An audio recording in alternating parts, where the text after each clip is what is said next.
Hello, everybody. Good afternoon, almost, bordering good evening, but a very warm welcome from the Financial Planning Department at Milpark Education. Welcome this afternoon to our Financial Planning Programs Information Session. I am Leanne Ferreira. I will be hosting most of this session this afternoon. I am currently the head of department for the Financial Planning Department in the School of Financial Services. So that will just give you a little bit of an overview where this information session and the programs that we will be having a very nice conversation about this afternoon really fits into the bigger scheme of things. So you will notice that I am not alone on screen. I do have panel members that will be joining me this afternoon. And before I actually give them an option to just introduce themselves, I just want to position this session. It's all about you, the audience, that has the opportunity to get information from us. So even though Milpark operates and we deliver the financial planning programs in a virtual online environment, it's so important for us so that you can really get to know us who operate behind the scenes to make it all happen as well. So we've got our cameras on. You can really get to know us throughout this session. We're going to be talking about what we are very passionate about, and that is actually delivering financial planning programs. We love to know that we actually contribute to professionalizing the financial planning industry. And then, of course, we're going to talk about how you would go about if you do enroll and choose to study with us. It's also a very informal, casual conversation. We're going to talk amongst ourselves on the panel. Hopefully, you'll be able to extract all the information from that.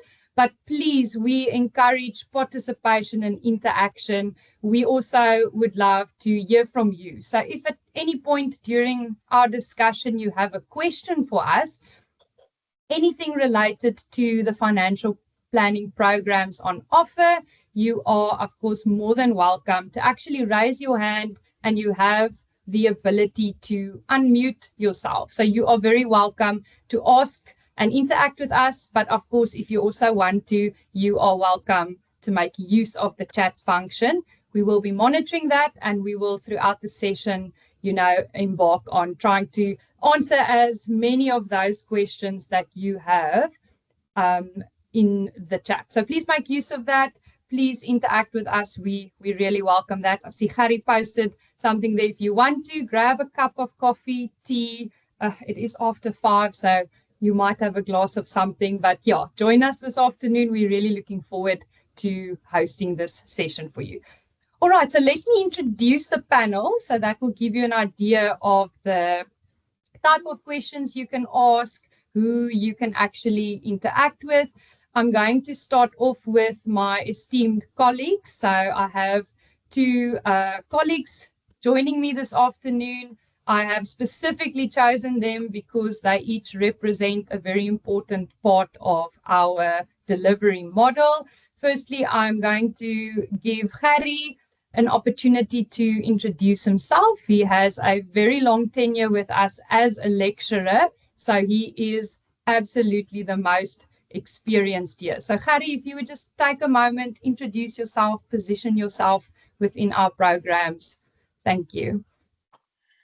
Yes, what Leanne said's right. So I used to be in industry and joined Milpark because I thought I could learn a lot more by working as a lecturer. And now it's almost 10 years down the line. They still kept me around, which I'm very grateful for. I've worked across most of our programs, undergraduate and postgraduate. So I work on the PG Dip of financial planning. I really enjoy what I'm doing. And I really enjoy all the different types of students, and everyone, every student's valuable to me.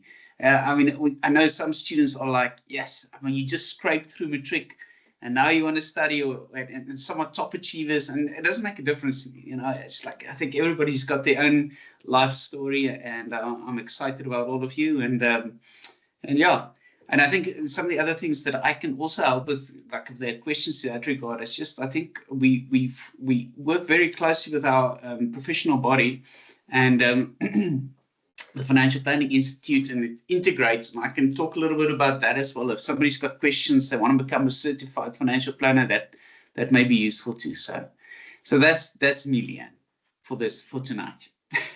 Thank you, Harry. All right, and then also my other colleagues. So we've got all the different ages represented here. So I love that. Lito is got a little bit of more of a traditional teaching background. So it's also going to be interesting to hear some of his insights into, how to compare that to how we offer and how we learn virtually in an online part-time setup. But Lito, you are welcome to just introduce yourself as well. Tell us a little bit about where you fit into the department as well. Good evening, everyone. Thank you so much for that beautiful introduction, Leanne. Really appreciate it. And yeah, like you mentioned, I do come from the education space, been trying to develop human capital for the last 6 years. And it's ironically so that I'm doing it in a stream of finance specifically. I would like to believe I have an irrational passion for finance specifically, and education is sort of just my vehicle I'm currently using to explore that passion.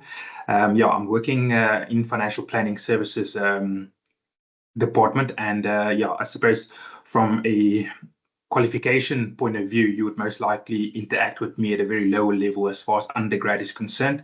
I'm not working too much on postgrad. Hopefully at some point I will work on that side, but yeah, I will be the person that you will be interacting with if you were to decide to join Milpark at an undergrad level. And yeah, it's always such a pleasure to see people coming through the ranks, starting at a high certificate qualification and then seeing them develop up until they essentially achieve the final part of it, which of course will be the precious CFP designation. So really beautiful to just see the development that we have as humans specifically. But yeah, of course I will just chat a bit more about my background and my views and insights on the industry itself. But yeah, from a finance point of view, very passionate about investment specifically, and that's where my expertise lie.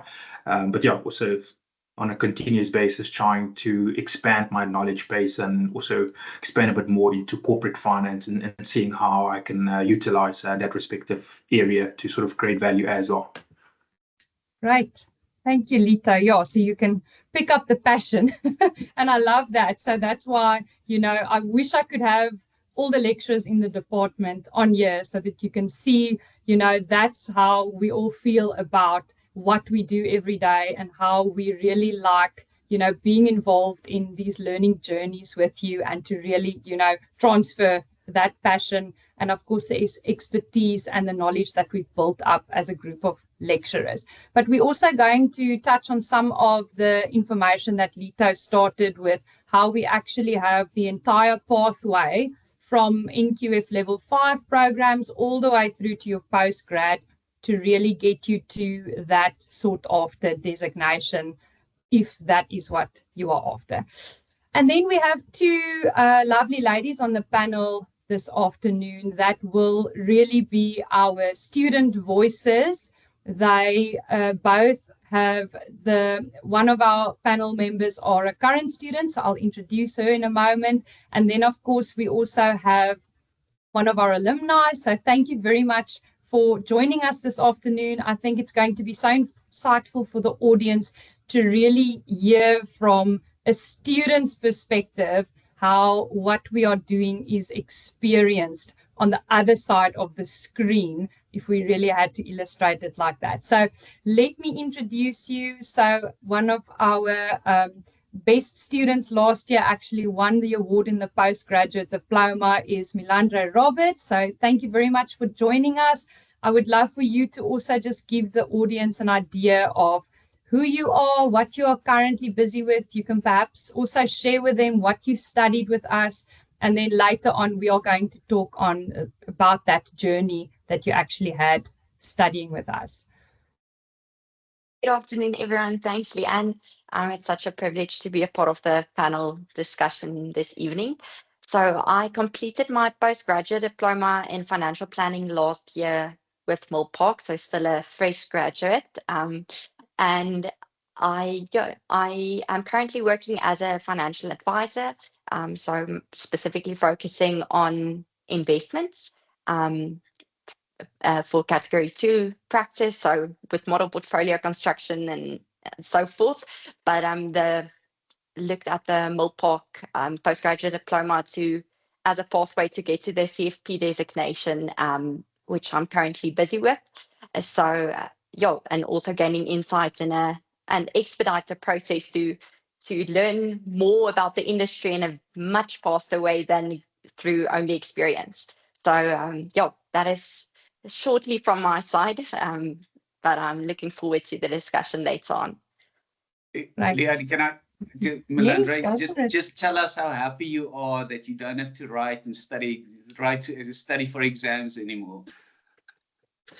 Patty, I must say, as much as it's enjoyed, it's also a very relaxed feeling to know that there's not an exam during, but the financial plan is for the CFP is currently underway, so I'm not off the hook yet. Right. Thank you, Melandra. Yeah, we'll definitely touch on that. I know that is a question that is asked often about, what lies beyond postgrad, how do we carry on after that, what the options are, etc. So I would love to touch on that as well. And then our final panel member that we have invited today, who is currently a student. So we appreciate your time, Catherine. She studied with us. She completed her BCom in financial planning and then immediately, with applause, going over into the postgraduate diploma in financial planning. So I'm sure as we have this discussion, Catherine will tell us about how it feels to be studying for many years consecutively. But Catherine, welcome. Thank you for joining us and taking time away from the books and the work and all of that. Please just give us a little bit of an overview, who you are, where you find yourself professionally, what it is that you do and what you're studying. Yeah, thank you. Thanks, Leanne. Apologies as well, I was a bit late. So I'm a bit of a late bloomer. I didn't do an undergrad straight after school. I went overseas to the UK and I started in banking actually as a PA, and then just through amazing bosses and kind of wanting to sort of further my studies, just kind of found myself in jobs and positions where I sort of learned on the job.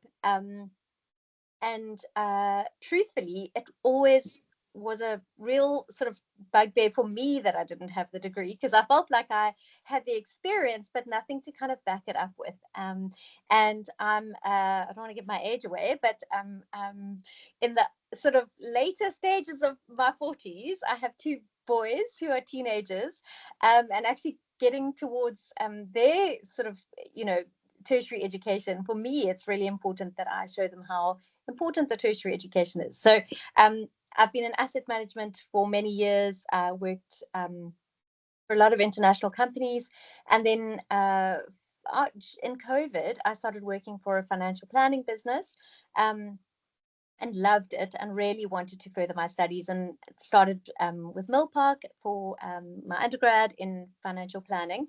And what was so amazing for me was just seeing the really what I was actually doing come to life in the books. And I feel that I've had such an advantage with my experience and then studying it. For some people it would be the other way around, but I'm so grateful that I've had the experience and now just kind of having the theory on top of it. And I'm now working again for an international asset management firm, and I'm so enjoying bringing the financial planning element to what I do. And often my bosses, who are sort of investment managers, I'm saying, but what about this? And they're like, oh, we haven't thought of that. And so it's been really so great for me to be able to bring the sort of planning aspect. So I've loved being with Milpark. For me, I didn't want to study anywhere else for my postgrad. And so it's been so beneficial for me to have done the undergrad in financial planning, because I'm finding it it's not right for me to say I'm finding it easier, but it's really just building on a lot of the work that we did before. So yeah, so here I am still studying at the ripe old age of 47. But isn't that fantastic? Yeah, just illustrating that this platform really allows a student in, you know, different walks of life. It doesn't matter in what life stage you find yourself, being able to study is not out of reach. And I think that is wonderfully illustrated by your story, Catherine. Thank you very much for that. And then you've also, of course, touched on what we have mentioned earlier, the fact that there is an entire pathway. So if you need to study and start with your studies, you can actually start from an NQF5, and then you build on that knowledge as we move from a higher certificate into the advanced certificate. We have then the BCom that majors in financial planning, and then the final step, which is the postgraduate diploma in financial planning, that then ticks the education requirements set by our professional body, the Financial Planning Institute, for a graduate to then approach them to then, you know, gain the certified financial planner designation. So, Catherine, yeah, you've touched also a lot on being able to, you know, the support that you felt like you were able to really, at your age, given that you are a mother, you've got children, you know, you're working full time, that you were able to do that. Gerrie, maybe you can just give us, our audience, a bit of an idea how we support our students across the modules. As I said earlier, it's you see the faces on screen. There's a lot of communication, but students often don't understand there are people that are, you know, behind a module that is there to support. It's not you've enrolled, there's your book, there you go. So, Gerrie, you can just give our audience a bit of an idea what that looks like. Yeah, so I mean, I think that's one of the challenges, is that you feel, you can feel, if you start doing like distance education, you can feel as if you're on your own. And one of the things we do to try and bridge that gap more talk is we've got a tutor that's available on the course pages where we run, and we picture these students working on a Saturday evening, you know, skipping the rugby, and they look at this, they're struggling with something, and they're like, yeah, you know, what, you know, how does this work? And instead of waiting till they can see a lecturer again, they can just pop a question, you know, on that chat. It helps other students. Sometimes students help each other. By the way, this is one of the things that I think is also super nice to tie in with what Catherine says, is that we've got such a broad spectrum of people, you know, on the qualification. And the one thing is you can learn so much from your fellow students. You know, they're in different parts of the industry. You know, so those tutor forum interactions are super nice. And sometimes you've got like a younger guy who's like, listen, we've got this tech stuff, you know, coming out, and you learn from them. And then you've got experienced students, and it's a great way of exposing yourself to the industry and like having, you know, getting a bit broader, you know, feel for what's going on there. Any case, so that's a tutor forum. We also do like live classes, you know, here and there, where it's not, our model is not really to like, it's not a traditional like a school or a classroom where we like take you through the whole content and the lessons. But every now and again, we pop in a live class to highlight important stuff, to help you prep for your exam or those kind of things. And there's some nice interaction in those. Once like the session, we record everything, and you can watch it. So if the time doesn't suit you, that's okay. You know, you can watch it over the weekend or whenever you want to. And the other thing that we do is we actually do student consults now, where the student can, like, sometimes you get students of different learning styles. Some people want to watch a video, others want to listen to an audio. You know, some people read, and some people want to talk to somebody.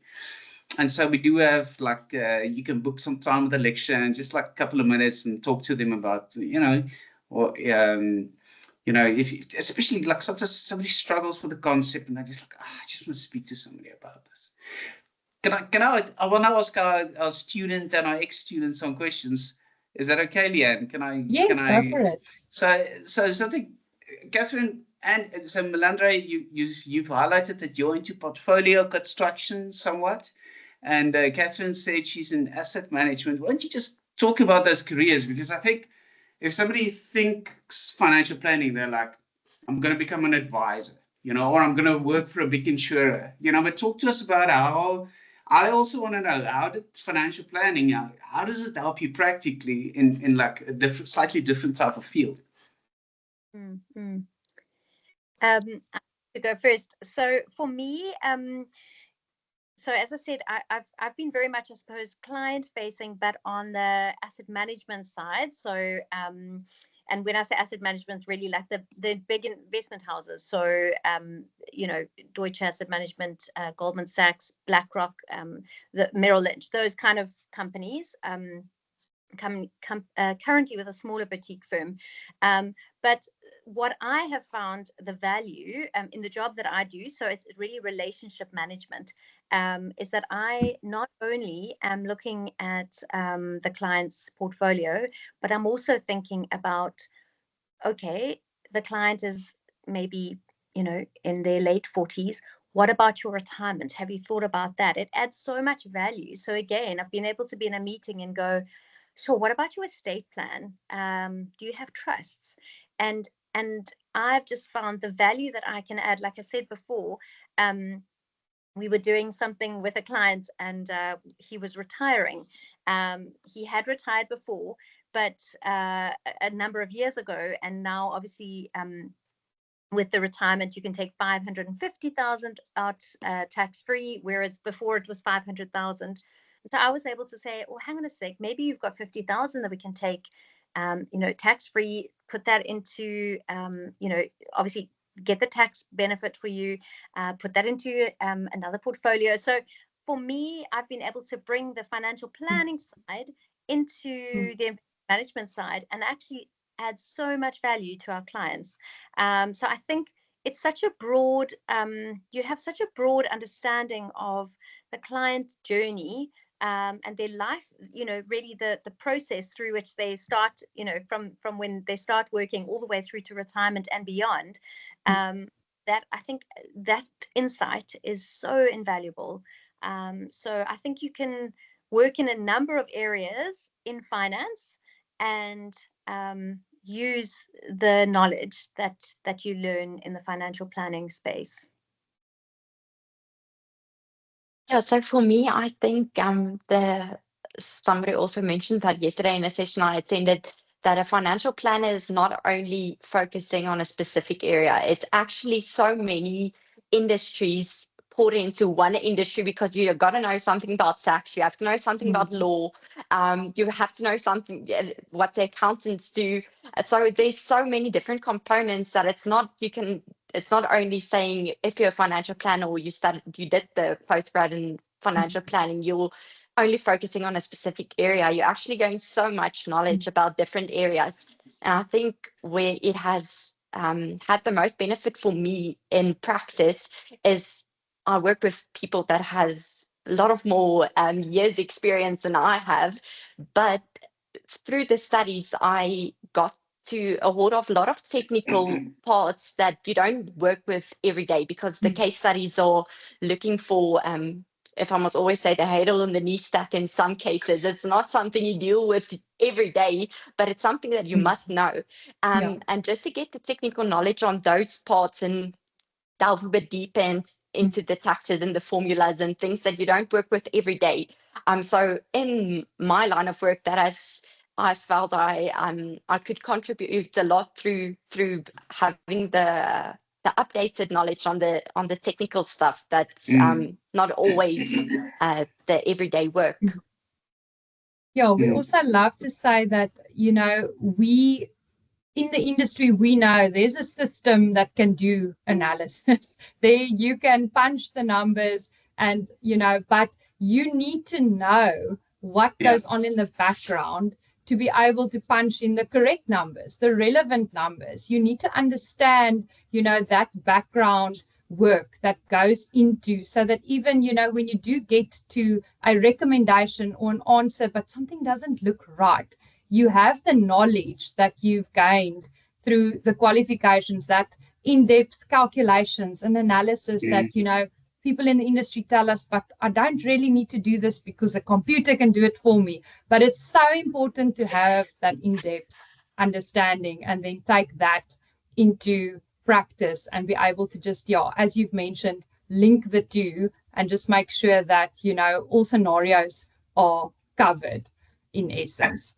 And you know what, Leanne, it's becoming so much more relevant with the rise of AI, because now instead of software generating solutions for us, we've got AI. But your thinking is still, you still got to understand what's going on, you know. And like I remember when I was working, my boss once, we looked at a plan and he said, something's wrong here. The CGT, the capital gains tax calculation is wrong. And I said, how do you know? You know, it's like we caught all the information, and it's that experience, that feel that you build up, you know, in your studies, that gives you that perspective to like, okay, there's something wrong here. We must do some more research. And I think from a student's perspective, you're sitting out there and you're wondering, you know, is this something that I want to study or not? To actually feel that, to know that when you're done here, when you're done with your studies, you can do all the calculations. You'll be able to do a complete financial plan by hand. If you had to do it in writing, you'd be able to do that because the knowledge is up here. And that gives you confidence moving into industry to know, like, yeah, you know, I'm actually well qualified and I do know what I'm talking about. You know, I could always learn some more, but I think it gives you confidence to move into industry and to feel like, oh, you know, I can contribute where I'm at. You know, I think just to add on what you just said, Harry, about just AI and just the revolution that we're currently in as far as technology and how it's shaping the current world of work. I think, the name is not known. Sorry, maybe I I'm think the only there's one who doesn't know the name. The likes of Stellenbosch, I mean, it's proven, you know, the STEM. But Milpark. There we go. Sorry about that, Lita. You can carry on. Sorry, it sounds like there was actual discussion to come in, which is obviously great. So Kaya will definitely give you opportunity just now. But I just wanted to add on to what Harry just said about AI and how things are currently changing in just the world of work.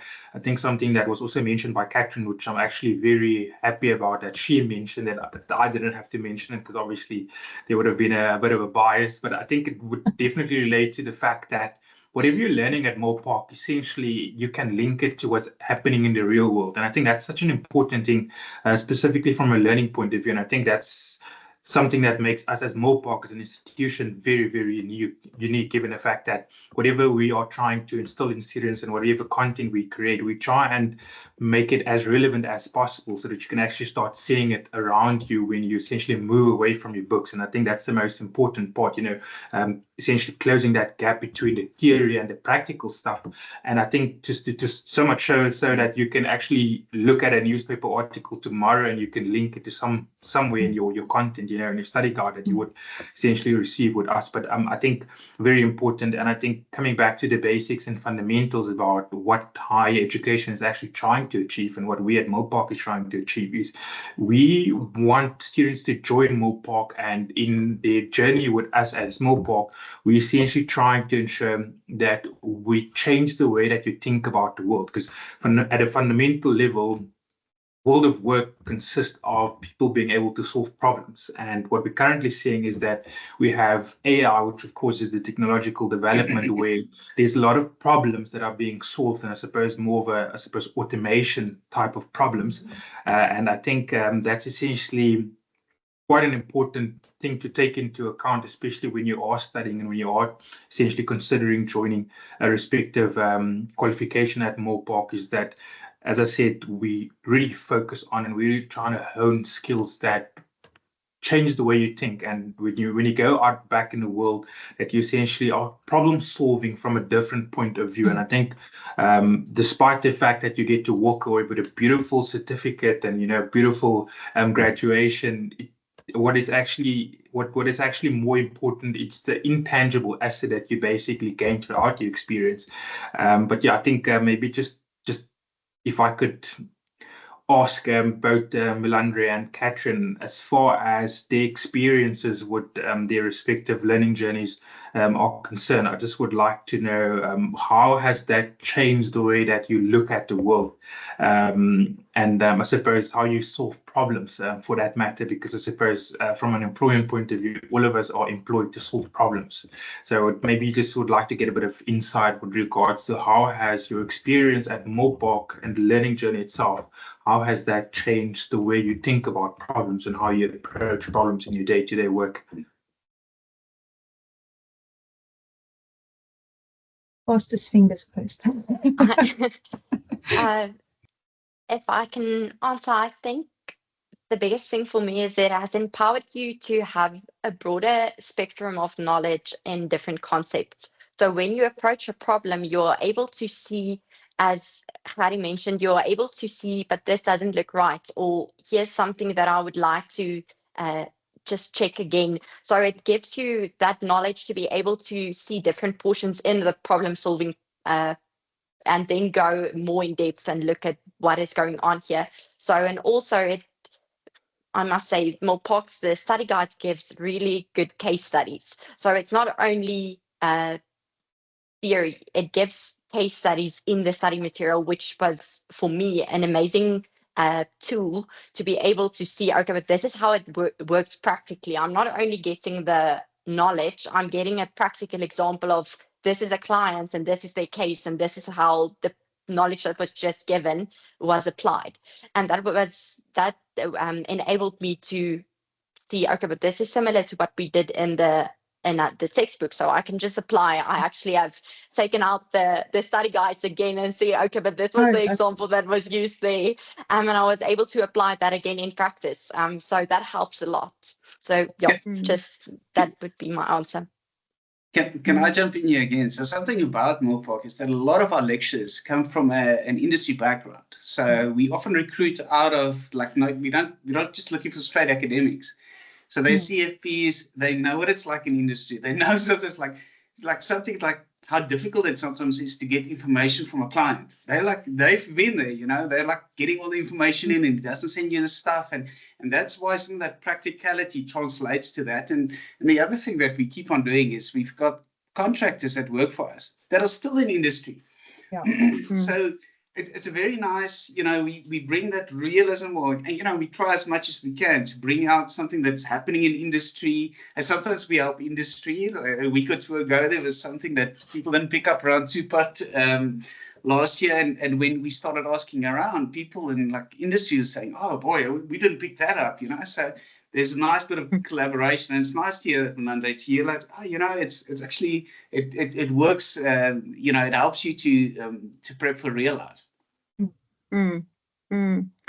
Yeah, and I think I would say it's given me confidence. Real confidence in my knowledge, and because I sort of did it the other way around. I think before I was maybe not always wanting to speak up in a meeting, or because I felt, oh, am I right? Can I, but I feel with this qualification, I feel confident in my knowledge, and with this having the qualification in itself. But I think, as Melandri said, I definitely feel equipped.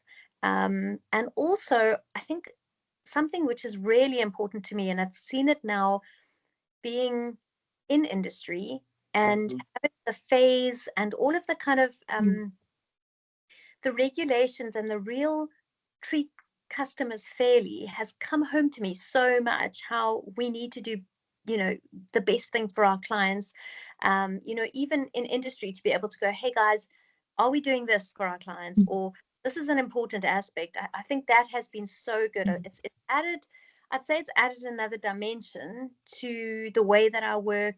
But I think the biggest thing for me is confidence, and that is one of the best things about Milpark. I think the lecturers, the coursework, the study guides, it's really it's in depth, and it's also not sort of, it doesn't waffle, and it's concise, and the information is there. And I, even in my job, have gone and looked at study guides in my investment planning stuff, and thought, let me just check that. And it's been very helpful. So I think confidence would be my biggest thing.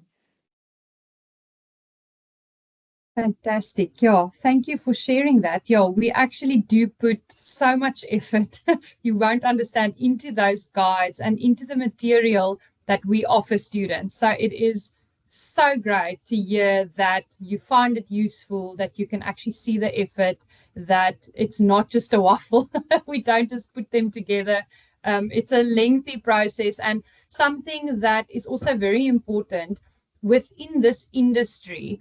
Things change, I want to say, almost monthly. You know how quickly legislation changes. Everything, it is so volatile. So we update our material. We do qualification reviews every 3 years, when we take that whole thing apart and we relook at it. Is it relevant? Has things changed? What do we need to update? So continuous professional development, even within the department, within our team, is so important. So you have that confidence that we also, endeavor to always have the latest, up-to-date material and information available. But then we love learning from the students who actually are in practice. So that's a very much a give and take, and that really makes this relationship work very well.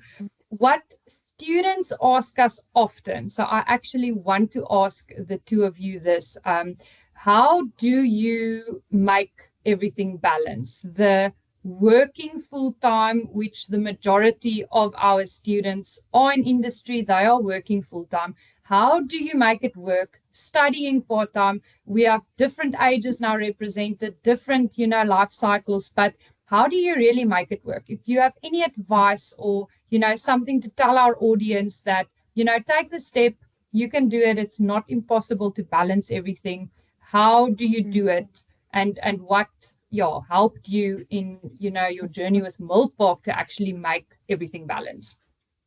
I think for me, and also just full disclosure, I was a very average student at school. I did fine. I don't think I worked hard enough, if I'm honest. I think I didn't apply myself. And when I started this journey, I knew that, that's that adage, if you fail to plan, you plan to fail. And so for me, I knew that the only way that I was going to be able to fit everything in and manage and juggle was to be consistent. And so what I would do is, at the beginning of every cycle, semester, I would literally take my paper diary, or like one of those desk sort of planners for the month, and I would put all the dates for the tests and the assignments and the exams. And then I actually got up every morning at 5 o'clock on Monday to Friday, and I studied that. That was Monday to Friday, so 5 to 6:30-ish. And I wasn't always, I did it always. I don't think I was always very productive, but I got into a good habit. And I had to pivot that last year because my son went to high school, and it meant that we had to leave earlier. So I had to change my times. I had to be flexible in that. But what I really would say is that if you are consistent, you will be fine. And obviously on the weekends, I did, work a little bit more. I found the mornings for me worked well. I'm not good in the evenings, but I was consistent, and I planned. And I also find what was great is a lot of the information is online. It's on your device, and I downloaded those things. And if I was sitting in the car waiting for my son to finish and I had 10 minutes, I would read, a section. I also suffer from ADD. I absolutely have to be very aware of that, and so I give myself small breaks. I would literally set my phone for 20 minutes and make myself study 20 minutes, and then I'd stop and have a break. So I was always consistent, and I think that really for me was the only way. But one thing I would say, just to go back, you were saying earlier, while I was doing my undergrad, one of my colleagues was studying his postgrad in financial planning with another institution, and he was struggling to kind of just sort of quite understand the whole business assurance thing. And I was able to share my undergrad notes on business assurance, and it helped him in his postgrad with a different institution to understand it. And so that's really what I say, is that it's the study guides are really great in the way you can really understand it. It's and yeah. So for me, consistency and having a plan is what worked. And it wasn't always easy. Sometimes it was really hard at 5 o'clock in the morning, but I did my undergrad in 3.5 years. And that was part-time, so it can be done. Can I jump in again, Leanne? I mean, Catherine, you can write our manual on how to approach your studies, right? I mean, just that consistent, like setting aside time consistently, I think is one of the secrets. You got to get into a rhythm, so you don't have to like every time like go over the emotional and the mental barrier to start studying. And the other thing that works very nicely, so just talking about stuff that we do, is every module's got a study plan. There's structure. And so you don't have to use the study plan, but it makes it very, very nice to like plan out your semester or whatever. You take the different study plans, you combine them. You're like, okay, this module's that. I've got a bit of a bottleneck here. There, I've got work commitments, so I've got to push my stuff up a little bit earlier. And it's just like there's a plan. There's a plan to work through it. Leanne, when you want to, maybe I could talk about the postgraduate diploma structure, because that's also very nice, but yeah. Yes, yeah, we can get to that. I'm just also curious to hear from Melandre, and then, yes, we can definitely talk about the different delivery modes, so that when you enroll on our different programs, there are some options in terms of how it is delivered. But just, yeah, over to you first, Melandre, for some insight. So I think mine would link with what Gary said on how Milpark structure works, because I think that was the key for me in being able to successfully do this while also working. I think the important thing is, and that's something Catherine also mentioned, to apply your minds and to make sure, okay, you're doing this, you commit for 2 years now, and you realize you might have a bit less Saturdays than your friends or colleagues, or has you put the work in on those days, then you can perhaps have more relaxed weeks after work. So I rather follow that approach, that after work I'm a bit exhausted, so I'd put in more work in the weekends to make sure that I make up for the week's work. But the important thing was sticking to so if this is this week's work, I don't let it go over to next week. I make sure that this week's work, even though it doesn't matter when you do it, just make sure that after, if our weeks ended on a Monday evening, so when you have to submit that project on Monday evening or write the test, you are done with the week's work, and then you can start fresh next week. And the study guides, I love to highlight and make notes for myself. So having the printed study guide and also the financial planning textbook in a printed format helps a lot, so that you can continually make your notes, and then when you're writing exams or something, go back to that. So it's not just reading through and scanning through the work, but really making sure that while you're working through this week's work, that you pay attention, and then you make your workload for exams so much easier.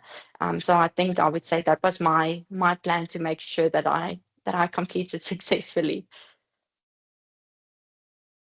Thank you for that. Yeah, I think that is the key to doing it in this virtual world, but the planning is such a big part. But as I mentioned earlier, from our side, we also don't just dump the material on the student. We actually take hands with them in that planning part of the journey as well, because it does come down to planning and consistency. And I always loved, how do you eat an elephant? It's bit by bit. So you need to be able to break down the material, but it's not possible for everyone to do that themselves. So we are really there to help students with, you know, a type of a structure so that we help you with that study plan, and you are definitely not alone in that journey. Lita, I just wanted to ask you a quick question in terms of what you would think what is the greatest advantage of us delivering, you know, or having the opportunity to study online and part-time in comparison to the traditional full-time in-person face-to-face, which is the area where you also come from. Yeah, thank you so much for that question, Leanne. Yeah, I think if we just look at education and I suppose in its general format, it's very difficult to accommodate everyone. You know, if you look at, for example, you have high school classes where you have 30 different learners in a classroom, one teacher, and teacher has to decide on what method to follow. And that sometimes can become very difficult. And I think now, speaking from my own personal experience, maybe relate to what Catherine said, that I wasn't necessarily always like, you know, the A student when I was in high school. And I suppose it's only over the last couple of years where I started realizing the reason why that might have been the case in most cases is for me to actually understand something, I need a story, and that story needs to be relevant. And that's also why I feel so passionate about the case studies and the things that we do at Milpark to essentially create relevance with the respective content, because it really makes you see the usefulness of it and where you can essentially be able to see it in your day-to-day. But coming to the advantages, would definitely be the inclusivity. That's one of the major advantages, given the fact that you basically get to learn in different formats. You know, there's video that you essentially can go watch, the recordings that can essentially be also recorded for you, and you can also re-watch. And I think that's probably the greatest benefit from a virtual point of view, where you don't have to go sit somewhere. You can literally sit anywhere at any time, and you can actually attend the session. And I think more specifically, if you're sitting here tonight and you are working and you were rushing from work to come here, you know, it would have essentially it's essentially the great benefit, of course, of technology, that you can be anywhere and still essentially pay attention to class. And I think it's also going to require a bit of a mindset change, especially in the beginning, to actually understand that you are a student now. It's also what Catherine alluded to earlier, given the fact that she made use of every opportunity wherever she is to basically try and study. And I think that's an important thing as well. And I think sometimes we think that you have to sit down for hours and study, where sometimes you only need like 10 minutes. You know, if you have done 10 minutes and you do that every day, it's going to help you so much, especially moving forward. But I think your greatest advantage is definitely the fact that you get to learn in different formats depending on what essentially works best for you. And yeah, I think also just moving forward with technology ever evolving as well. We're also working a lot on trying to find ways to actually increase the inclusivity.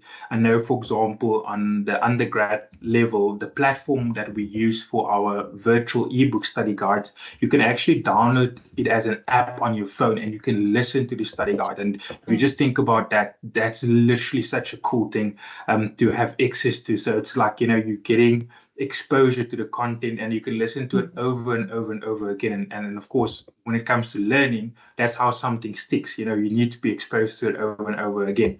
And that can literally happen on your way to work. Instead of putting the radio on, you can listen to that. It's a bit of a, I suppose, a big ask for some people. But yeah, I think if you do decide to come along on this journey with us, and it's definitely a very big decision, and definitely something worth considering. And yeah, also mentioned as was mentioned earlier, like we literally have certified financial planners that are essentially working on these modules. And I think that's essentially one of the greatest benefits that we would have over any other institution. And we have a group of people that want to see you win. And I think that's also a very, very important thing for me, and also allowing you to essentially reach out to them at any point of time. So that's also maybe another benefit from a virtual point of view, that you get to sit and have one-on-one conversations with the person that's responsible for actually running the module, which I think is a great benefit as well. Thank you, Lita. Yeah, it is. I know, you know, it really could look like a very intimidating way to learn to have everything online, to have this virtual classroom, to not be able, to log in and talk to someone every day. But the support is absolutely there, and there are people to reach out to. I've been keeping my eye on the chats, and I see that there is a lot of questions around postgraduate studies. And interestingly enough, so our two panel members, so Melandre, she completed or graduated with the postgrad at the end of last year. Catherine is a current postgrad student. So it is also just fitting maybe that we then do answer all the questions. Gary is our program oversight manager for the postgraduate diploma in financial planning. So you will be the best person to answer this. But I see that there is, and it does come across often, we have students with many, many years of industry experience, but now need to kind of work through the qualification ranks. If you can maybe just give them an idea, Gary, of what RPL looks like for postgrad and what the kind of pathway would be to get there. Sure. So I think the first thing is the reason for the interest in the postgraduate diplomas. Everyone wants to register as a certified financial planner. And just by the way, I think it's important to know that you can actually register as a Financial Planning Institute member if you've got an NQF 5 or an NQF 6 or an NQF 7. You can register as I'm just checking what they call it. I'm opening this site now. A registered financial practitioner. If you've got an NQF 5 and a financial services advisor professional, both recognized designations, you become a member of the Financial Planning Institute. And I think that's maybe one thing to consider already, just to become part of the industry and become part of that professional body. RPL admissions. So generally what we look for in the postgraduate diploma is minimum of 5 years relevant experience, and an NQF 5 or an NQF 6 in financial planning. What happens then, so somebody said they applied, but they haven't heard anything because they got onto the waiting list. That's correct. So unfortunately, we can only take in 10% of our total intake can be recognition of prior learning students.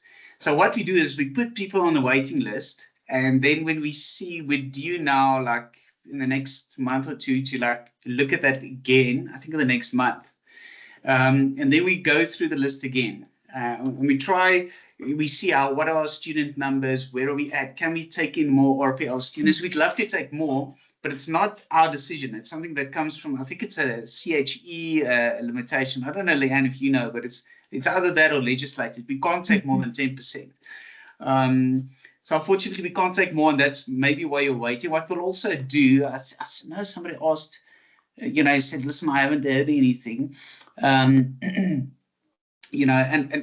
like after a while, if we see you've been on that list for like a bit, then our program manager lets you know. It's like, listen, doesn't seem like there's an opening, so we're not going to let you on. So I think the RPL is a big draw card. People want to get in through that way.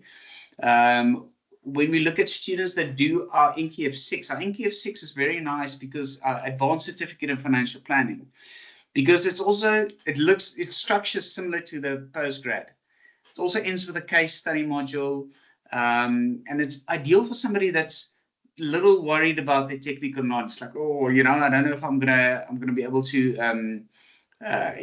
do the technical stuff, to do the NQF 6, and then we look at students with like a 60% or more average. So try and get good marks in your studies, and then it works in your favor. And then the normal admission types is you need a relevant BCom degree, or that ends in or not BCom degree, undergraduate degree, that ends in a NQF 7, and then you apply for normal admission. We also look at your CV. Do you have relevant experience? And we're not trying to hold people back. It's just if we take you on and you're not ready, you're going to waste your money, because it's a challenging degree, and we don't want to take you on and then actually you should have done something else first. So I think those are broadly the way. Somebody also asked if they've done the NQF 6 and NQF 5, will they get credit for those modules? And we'll have a look at that. The one thing that we struggle with credit is the knowledge in the financial planning industry updates every year. So after a couple of years, I'm not 100% sure what it is on the BCom. On the postgrad, we look at 3 years. So if it's longer than 3 years ago, no, you won't get credit for it because it's probably outdated. But we will consider that, and if we can, for certain modules. I know CFIN is one of them. Risk planning is another one. Those are modules that you can potentially get credit for on your BCom if you want to go that route. Thank you, Gerrie. Yeah, I think that was the majority of the questions. Is just I loved how someone phrased it. What is my fastest way to CFP? So unfortunately, yeah, there is a couple of steps in the right order that needs to be taken to get there. The natural, I think Catherine also mentioned that, and of course Milandre has that, just not at another institution perhaps, but the BCom is the fantastic foundation for the postgrad. So if you have the time and you need to do an undergrad, that would be the most natural course to get you into postgrad. And of course, we have that offering majoring in financial planning, where your third year is all your financial planning specific modules. So that really, really prepares you for the postgrad. So I hope that also answers most of the questions, but of course that would depend on where you find yourself on your own learning journey. Lots of conversation. Our time is unfortunately running out, so I will still keep my eye on the chats, but I wanted to, as a last word of wisdom from our panel members that, successfully completed their studies, Catherine, that's still busy studying, any, type of really, really nugget of wisdom or guidance that you wanted to share with our students to end off the session would be really great.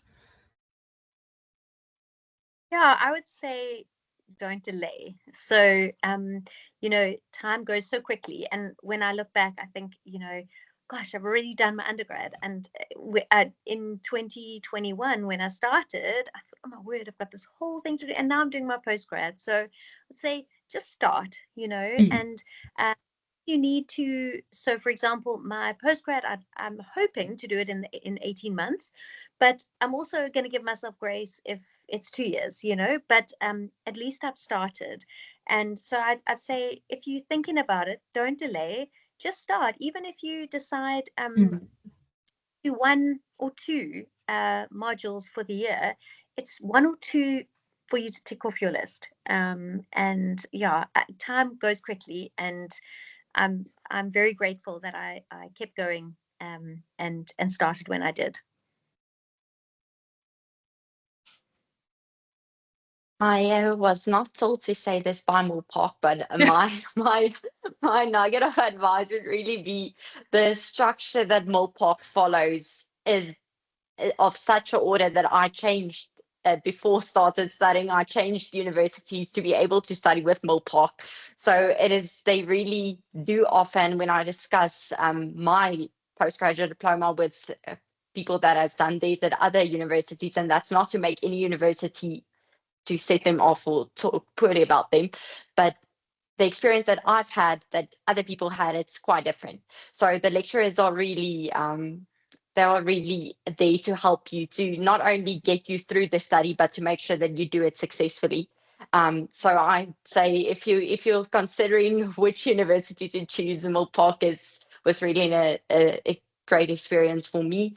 And then also, as Catherine said, you owe it to yourself to take the faith and believe that you can do it, make time in your schedule, and get the knowledge and empower yourself to be the best in the industry that you want to be.